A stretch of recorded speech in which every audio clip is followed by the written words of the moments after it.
pulling him down to the ground, face down, and putting your knee on the neck for that amount of time is just uncalled for.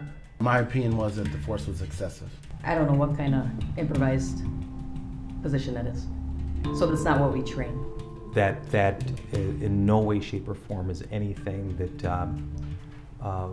is by policy, is not part of our training, and it is certainly not part of our ethics or our values. So the blue wall of silence is the code of conduct for many officers around the country, which means that you do not report anything negative about those that you work with. You might see someone being beaten, but that blue wall of silence means that you remain silent, that you might help falsify a report, or you might refuse to report that individual's behavior to those higher up in command.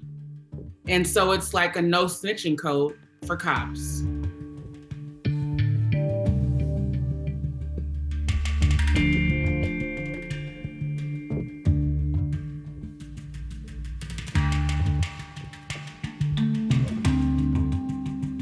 Those who consider themselves to be quote unquote good officers don't say a word when they see officers engaged in misconduct. And so one of the chants that we say on the streets is no good cops in a racist system.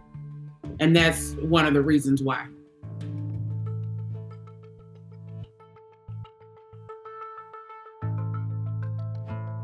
When Mr. Floyd was no longer offering up any resistance to the officers, they could have ended the restraint.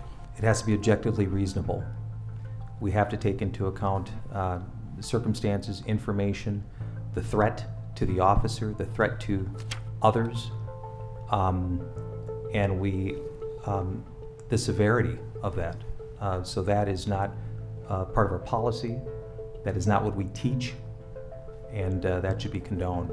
I think that it's interesting to see so many police officers testifying on behalf of the prosecution, including the chief of police for Minneapolis. I think that that's very unusual to see a chief taking the stand, especially in a trial that's being watched around the world, and unequivocally stating that Derek Chauvin violated departmental policy and that he did not have to engage in the level of force that he used against George Floyd.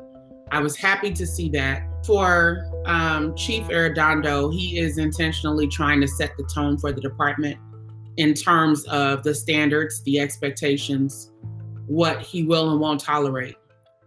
I also think that this has a lot to do with the significance of this case and knowing that it is not a case that can be swept under the rug, like what happens under normal circumstances when someone is killed.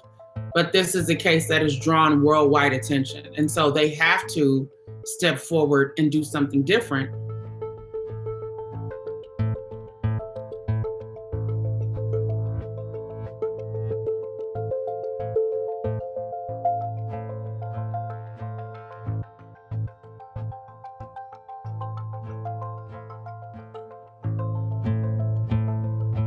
One thing that I caution my network about or caution them against as they're watching this trial is making sure that they are not centering whiteness to the extent possible, that they're not placing white witnesses on a pedestal and discounting the voices of Black people, discounting the sacrifices that they're making, because the Black people who testified, they still live in that community.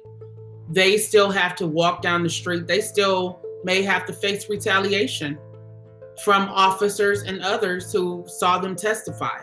And so the stakes are much higher for them, yet people tend to take their testimony and the struggle and the sacrifices that they've had to go through for granted.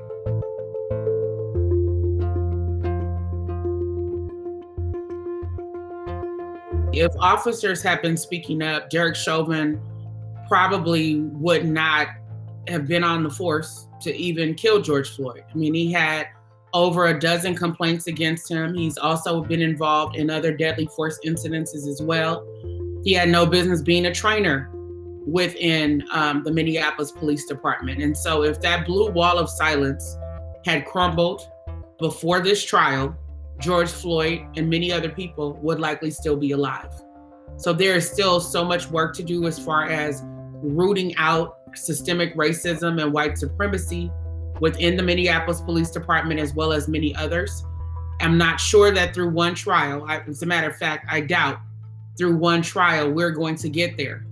But it is a start in terms of giving people an inside look into the decision-making process that officers go through regarding the use of force, what the policies say, and how it often does not match their actions on the street, particularly when they encounter Black people, Native people, and other people of color.